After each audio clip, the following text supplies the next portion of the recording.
In today's video, we're gonna be doing some holiday baking ideas. We're gonna hop right into this. All right, so the first one we're gonna get started because then we're gonna move on to another recipe while this one's cooking in the crock pot. We're gonna do crock pot candy. Now, before you say, oh, I've done that one, this recipe is a little different. I wanna give you some unique ideas of things that you can do and maybe something that you haven't tried, you know, a certain way before. All right, so let me show you what goes into this one. Okay, so to our crock pot, I'm using one of these big large ones from Sam's Club. This one's 34 ounces. You can do 2 of the 16-ounce ones. We don't get so hung up on the exacts for this. Like, this is 34 ounces, and if you end up only having the 32-ounce ones, that's totally fine. Throw those peanuts in the bottom. Next, you're gonna add in 1 cup of the butterscotch chips. Then I'm adding in dark chocolate chips. This is a 12-ounce bag. Anywhere 10 to 12 ounces is perfect. Oh, this is where it gets really good. And you're gonna add in a 1/3 cup of the little Heath English toffee bits. Okay, and then you know these big gigantic blocks of the white almond bark, the vanilla flavored? We're going to add in 1.5, and I am gonna kind of break them apart a little bit. Place your lid on, put it on low for an hour, and we'll be back. So while the crock pot candy is going, we're gonna get started on our chocolate chip pumpkin bread. Now this pumpkin bread will blow your socks off, and it's great for gift giving to neighbors, friends, families, co-workers, you name it. So we're gonna do mini loaves, but I will leave the directions, by the way, all the directions for everything will be down below so you can get those nice and easy. So I just have a bunch of these mini loaf pans from Walmart, just the little aluminum ones, and we're gonna make a bunch of those up, but you can also make this in full-size loaves, and so obviously those directions are gonna be down below. We're gonna start off by putting 5 eggs into our mixing bowl. If you don't have a stand mixer, that's okay, you can just use the handheld beaters. All right, so mix those for just a quick little get those mixed up. Oh, I might actually want to plug in my item, huh?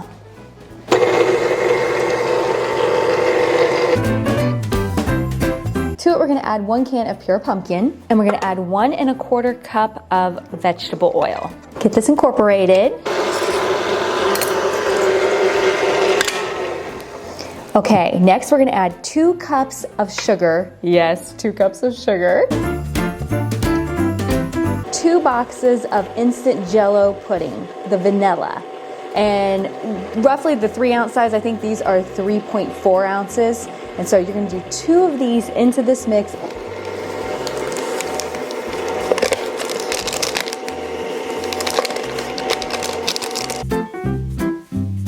I'm adding in 2 cups of all-purpose flour. 1 teaspoon of baking soda, and 1 teaspoon of cinnamon. Lastly, I'm adding a 1/2 teaspoon of salt. So I'm gonna pause for a second and see how these sides, I really need to get those scraped down because you wanna make sure everything's getting incorporated. You don't want any of that flour left on there. You want all the goodness mixed in. I just think it's easier to stop it and do it than try to scrape while it's going. Look at this mess I made. Oh, this bag's so shiny. So today I'm adding in a bag of the Ghirardelli mini semi-sweet chocolate chips. Now you can decide whether or not you want to do any kind of pecan, walnuts, no chocolate chips, nothing. It's great even by itself. So feel free to add in whichever item you want. I'm just gonna give that a quick little blend, and then this is gonna be ready to go in the oven. So make sure you grease your mini loaf pans. Just divide it among them. Okay, into a 325-degree oven for roughly about 55 minutes. Everybody's oven will vary, so just make sure that the toothpick comes out clean. And I am setting them right on a rack, not on a baking pan.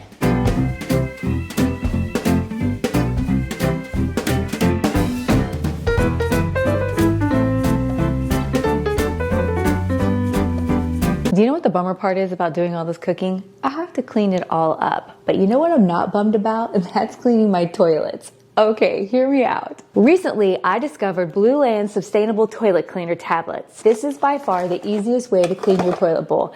You just drop it in, watch it fizz, and flush. One of the things I really love about them is the naturally derived ingredients. I'm enjoying that there's no chlorine bleach in them, phosphates, ammonias, all the things that I don't really enjoy using in my home. Plus something else, these tablets are completely plastic free. All right. I purposely let the hard water stains build up on my toilet so you can see a nice example of how well Blueland works. The toilet tablets, they are proven to work on a range of toilet stains, rust, mineral deposits, limescale, and hard water. So we just pop it in, let it fizz, and then when it's all done, we'll give it a quick little brush and flush it down.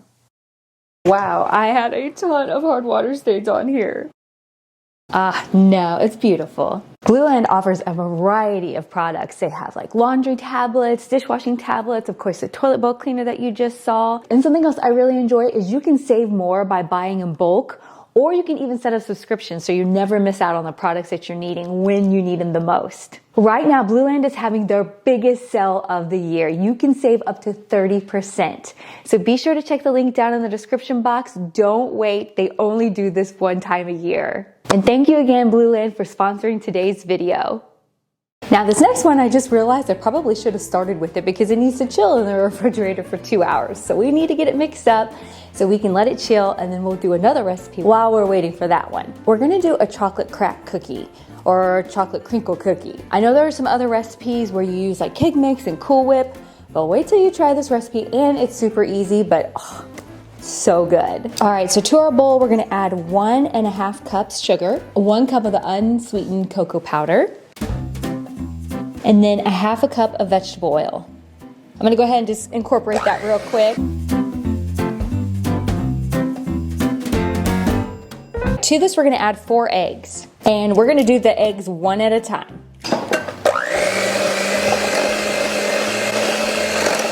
And then let's add in 1 teaspoon of vanilla.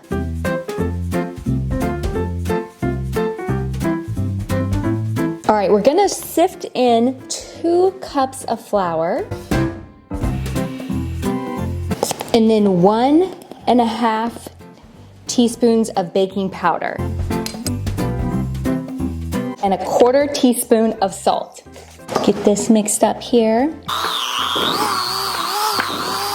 All right, it'll be nice and thick, and then that way when we chill it, it'll be super easy to roll into little balls and put in the powdered sugar.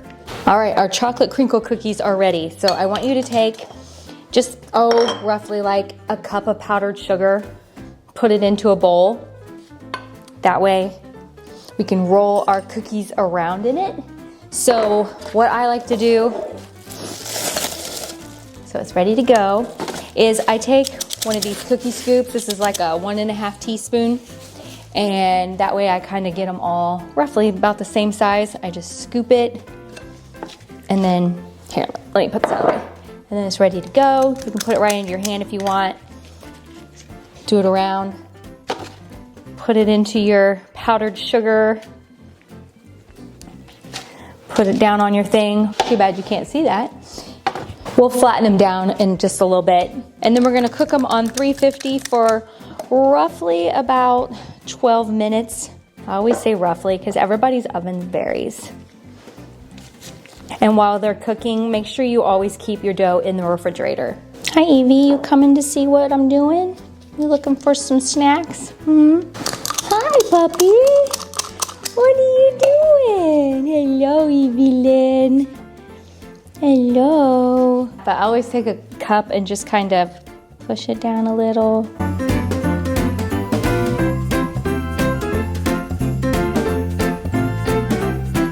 Okay, and then into the oven they go. I think these are just like the cutest cookies. Love the crinkle on them. Love how they taste. Oh my. Really? You think you need some? Okay. Don't forget, if you're enjoying today's video, to make sure that you like this. And if you're enjoying these recipes, follow me over on Instagram, Facebook. I do so many recipes over there. I feel like I have flour all over me. Make sure you also share this video so if there's any of the recipes, you can always find it again super easy. And thank you again for your support. I really appreciate it. So this has been in there an hour, so it's starting to melt, so we're gonna give it a stir. And then once we get this stirred up, we'll put the lid back on and we're gonna cook it on low for 1 more hour, but we're gonna keep an eye on it and we're probably gonna stir it every 15 minutes just to be safe. Okay, our crock-pot candy is ready to go. So we are gonna scoop this onto our parchment paper.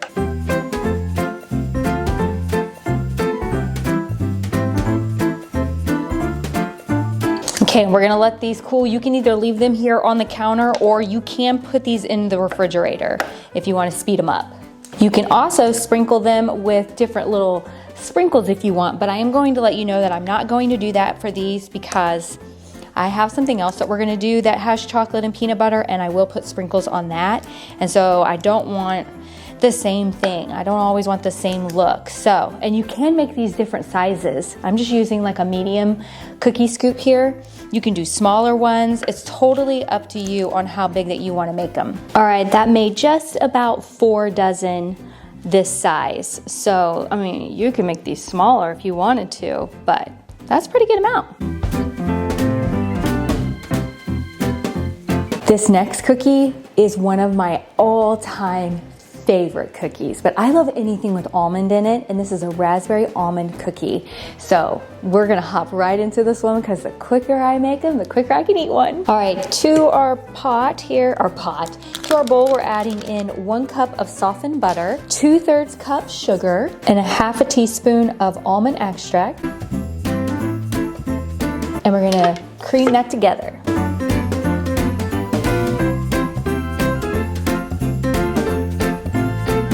All right, I'm gonna scrape down the sides of the bowl, and then we're gonna add in our flour mixture. We're gonna add in 2 cups of flour and 1/4 teaspoon salt. And we'll mix that together. All right, I always say it's done when it kind of like all comes together in the form of a ball. So just take your dough and roll them in little 1-inch balls. While one round is cooking, I always keep the dough in the refrigerator because you want to keep it nice and cold because you don't want the thumbprints after you put the thumbprint in, which by the way, don't make your thumbprint too big. I'll show you what I mean by that. But you want to keep it nice and cold because you don't want this cookie to spread out. You want to keep it in a nice little shape. And if it's too warm, it could spread out. I've been wearing these little kitchen gloves when I've been baking and I love it. They're really nice. I just buy them off of Amazon. I'm gonna link them down below. They're just for baking. They also, I'm not saying they're like a heat resistant thing because they're not, but they do help a little bit when it comes to like heat and cool and things sticking to your hands, and I don't know, I think they're pretty great. So these cookies yield about 2 dozen. So now when you're going to make your little quote unquote thumbprint, you're technically not using your thumb. You're using your pinky. So when you press down, you just want a nice little hole, but you don't want it to be too deep. And then see when it cracks out like that, I always like push it back together and keep my shape nice and round, but just put a nice little indent in. Because otherwise, if you make it too deep, then when you go to put your jam in there, then it could spread out if it's too deep. And you want everything to stay nice right in your little cookie. This is such an easy, delicious cookie. It breaks away from always having chocolate and peanut butter and all the things that we always feel like we have at Christmas time. So I love adding this cookie in because it just gives a nice variety. Okay, and then you do just about 1/4 teaspoon of whatever filling you want. You want raspberry, you want strawberry. I like the raspberry the best for these cookies. And see, 1/4 teaspoon fits in there perfectly. Now, technically, you're not supposed to have the seeds. You're supposed to get like a seedless jam. I wasn't paying attention. And this one has seeds in it.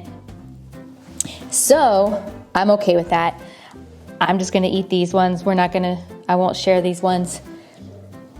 I have no problem with seeds, but somebody might. So keep that in mind. And then we just pop these in the oven and we cook them on 350 for 11 to 15 minutes.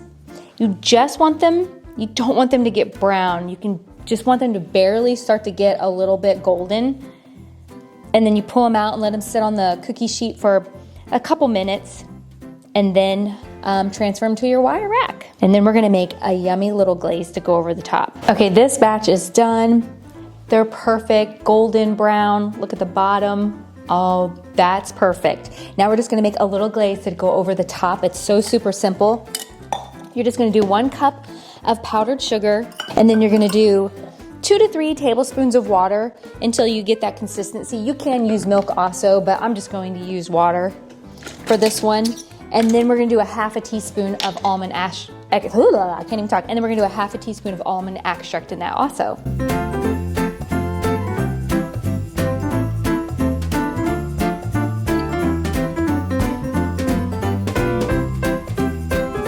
I think all this hard work, we need to stop and have a little treat.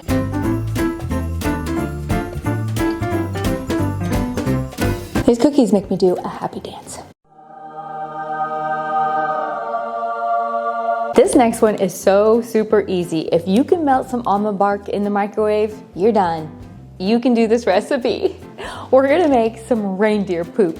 Yep, reindeer poop. That's what we call it. It's super cute. So over at Sam's Club, which they actually sell these all over the place, normal grocery stores, you don't have to get quite this big a quantity. They sell the pretzels that have the peanut butter already inside. We're gonna melt chocolate and put them in there. Ah, so easy, but so good. And then I do like to top them with a little bit of Christmas little festive sprinkles, and we call it reindeer poop. So big hit with the kids. So melt your 1.5 pounds of almond bark in your microwave, just according to the package directions. All right, we're just gonna lay out some parchment paper. All right, our chocolate's all melted and ready to go. Now we just take these, we'll put a few in. I like to use a fork. Mix them around and then pull them out and let them dry on our paper. And then while they're wet, we'll put the sprinkles on.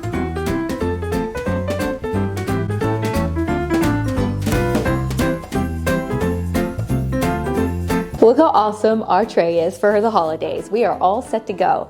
I do want to give you a friendly reminder that if you go to give a gift of goodies to anyone, friends, family, neighbors, coworkers, whatever, please don't put it in a tray like this and then wrap it up, because then you're gonna run the flavor of all the cookies, because all, like, if there's one that's like peanut butter or whatever, it always overpowers the rest of the flavors.